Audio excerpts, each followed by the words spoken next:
title of this story is The People Upstairs Won't Stop Singing Happy Birthday.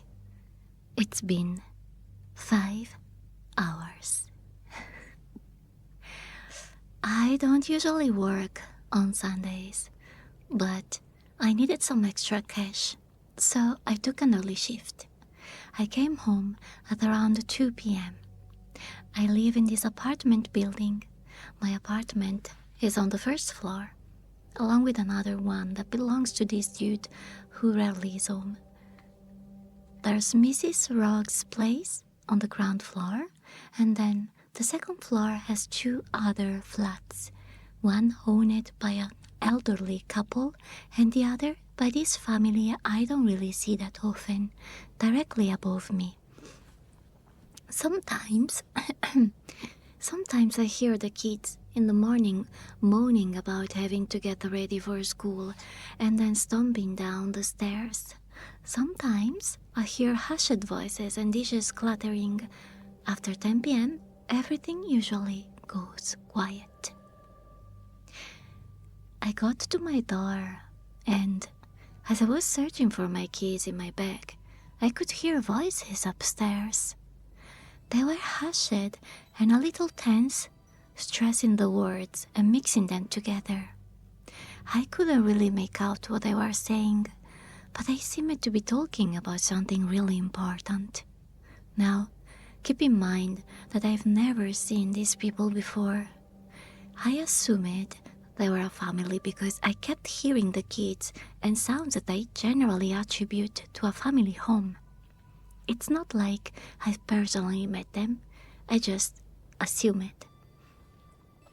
Anyway, as I said, I finally got a hold of my keys and unlocked the door, yet I didn't immediately step inside after I opened it.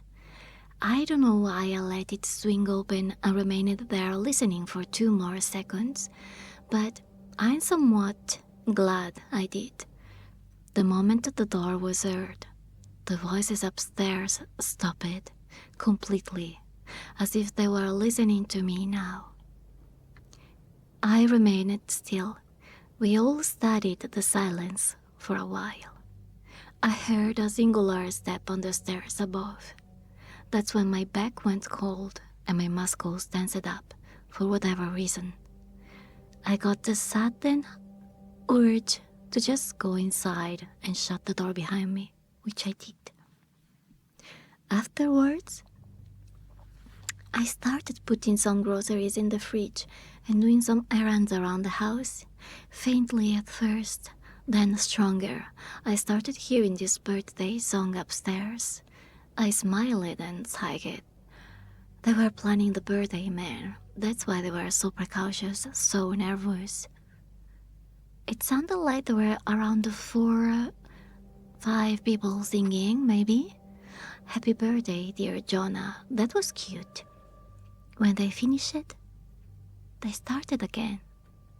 I did find it weird, but I assumed that the kid had asked for it again. Kids love blowing out candles and whatever. It was an awfully long song. It kept looping until reaching its conclusion. Just like the first time. It had a lot of unnecessary runs and fillers and extra lyrics. When they finished, a little pause followed. Then they started again in the exact same way. Fucking weird family, I thought. And by that time I'd gotten annoyed, so I just put on my headphones and laid down on the couch. I fell asleep at around 4 or 5 p.m. Oh, my headset wouldn't work. I woke up from the nap disoriented. Man, after work naps hit the hardest. I'd slept until around 8 p.m.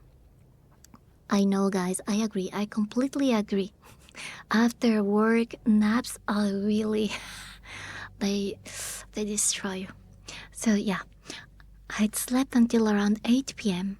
and the sun was peeking at me from behind some buildings, a sunset that was more blue than red, a melancholy and confusion that reminded me of how liminal your house felt when you would go to sleep after school and wake up with a sore throat and a huge pillow mark on your face, with your mood ruined, your mother suddenly calling you out to go to dinner.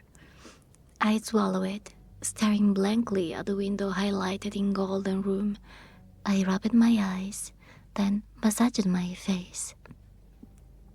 I stood up to get a glass of water, walked barefoot to the kitchen, which was now sunken in that specific 8 p.m. darkness, and stood still and silent, not knowing what I wanted from my life. Then I finally registered one important detail. The folks upstairs were still singing Happy Birthday.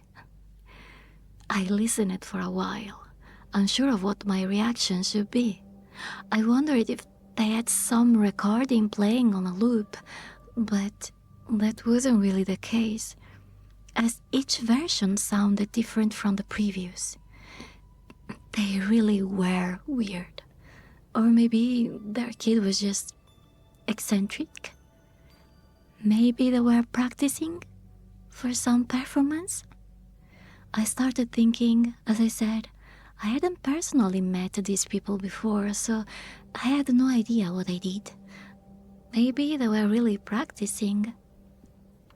I put my headphones on and went on trying to make some sort of dinner, even though I wasn't really hungry and my throat still hurt. I ate, watched my show, then took a shower. Their singing had started to piss me off. It was now approaching 10 p.m., and I felt the need to go upstairs and tell them to quit it. I'm not confrontational. I really don't like telling people they upset me. I most don't have an appropriate reaction at all. I didn't want to talk to them, so I called my mom. I started telling her about my day, but she interrupted me, asking about the people upstairs. Oh yeah, they've been doing it for hours. I don't know, it's starting to really get on my nerves. Well, go up to them and knock. Aren't the other residents annoyed? The old people upstairs? I'm sure they wanted to sleep by now. She's like my mom. She just, oh well, let's just go and tell them. So, maybe I could just put on some music. That could cover them up. But do you want to listen to music? No, not really. Then why? Why do it to please them? Go upstairs, Michaela. I sighed and reluctantly agreed. After hanging up, I put on a sweater and unlocked my front door. The moment I opened it, the air felt a little colder. I stared at the dark hallway, illuminated by the ray of light from my door and another faint light coming from upstairs. I went up the stairs. The second floor was more animated than the first. The door to the family's apartment was slightly open, and I could see light and movement behind. I slowly approached it, then peeked inside. I could see a hallway with balloons, oh my, clowns, and confetti peacefully floating around. A faint smell of candles and sweetness lingered around. I didn't want to disturb too much, so I tried to be discreet while I quietly and almost imperceptibly pushed the door slightly more. The small hallway made way to a dining room. The shadows were dancing on the walls as people clapped around the table and sang. On the table was a cake with pink and purple frosting, sprinkles, and some writing I couldn't really decipher. The song carried on, but was hoarser than I remembered it. People were smiling, swaying from side to side at the person sitting in front of the cake. The lighting was dim and pleasant, its only source being the candles. The people around were a little tense, but overall, it reminded me of my own birthdays as a kid. Some boxes lay scattered on the floor. I tried to take a better look at them, or the kid. The child looked like a young boy with a big birthday hat on. He, I think, could have been 10 or 12, and his face was round and stretched into a big smile. I stared for a while at the teeth. I don't know what prompted me to make that observation, but he had adult teeth, which were rotten and yellow, sticking out of his mouth in abnormal directions. His eyes were wide and red, as if he'd been crying for a while. I don't remember seeing him blink at all. In the minutes that I watched, that felt like hours. He looked really shaken and tense. I'd never seen a child like that before. Never in my life. All the courage I'd had before peeking through the door had evaporated. I must have zoned out watching the scene when I was pulled away from my trance. The kid shifted his eyes from the candles, which had now almost completely melted, and looked straight at me. I felt a thing like I'd never been before. My heart completely collapsed, leaving a painful knot in my chest as I made eye contact with the child. His smile slowly faded, turning into a grimace. I wanted to run, but I was somehow frozen in place. Suddenly, he blew out the candles, and the room was engulfed in darkness. I heard some shuffle in the dark towards me, gasped, and shut the door behind me as I practically jumped down the stairs. The shuffling and scratching followed. I gripped the door and slammed it behind me just as something slammed into it from the other side. Eyes wide and unfocused, I barely managed to lock it as the banging started. The song upstairs had stopped. I looked through the people. The hallway was completely dark now, but I could make out the details of the face I'd looked at before in the dimly lit dining room. Only now we were at eye level, which was impossible since that had been a kid. Had it? Or had it been just a person? The more I thought, the more I realized I had no idea what prompted me to assume it had been a kid. The round face? Childish clothing? Trying to decipher the memory meant analyzing every detail of that horrible face, a thing I didn't want to do. The banging turned to scratching. I yelled. I was going to call the police. My voice died in my throat. The banging was so strong that it was undoubtedly going to break down my door. Suddenly, I heard a distinct sound upstairs. The banging and scratching instantly stopped. It was a door opening. The elderly couple's door. "Hey, what on earth are you doing? It is the middle of the night."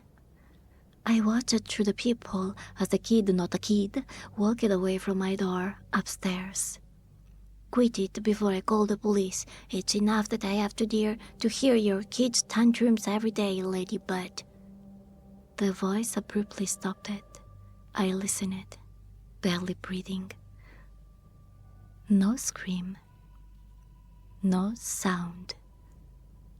Nothing. Faint scratching. Then shuffling, then a faint cry that sounded more like forced sobs. I silently dialed up the police and barely managed to whisper what was going on, afraid that I might be heard. As I was detailing the problem, I looked through the peephole once again to be greeted by that face, grimaced, eyes bloodshot and sunken into the head. "You're welcome to join next year. That's why we left the door open," came the voice of an adult out of the face of a 12 years old. I gasped and ducked, as if that would save me. The police came in around half an hour, which was an insanely long amount of time. They went upstairs and sealed off the entirety of the second floor. They refused to give me details. I had to wait for the headlines and accept some vague answers from the numerous phone calls I'd given since. "Miss, there were never kids living upstairs. 2 of them were grown-ups, but 2 of them were pretending to be kids." They refused to tell me what had happened to the elderly couple. They barely mumbled something that included kidnapping, massacre, disembowelment. Some of the victims, which had been many, were hostages made to play along. The presents were just... The presents were just pieces of flesh. Toys made of bones with bows on them. One of them was a teeth necklace. Cute. I'm going through a really hard time now, trying to move all my stuff without having to go to that place too often.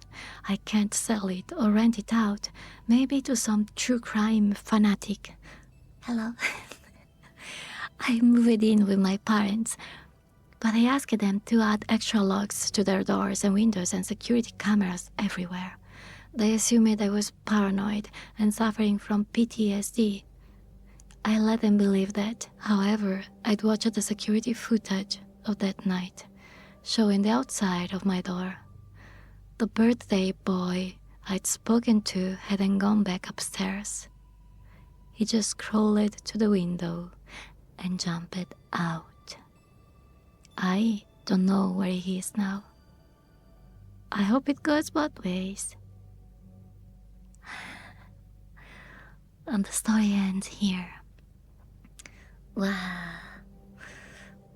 Creepy, creepy.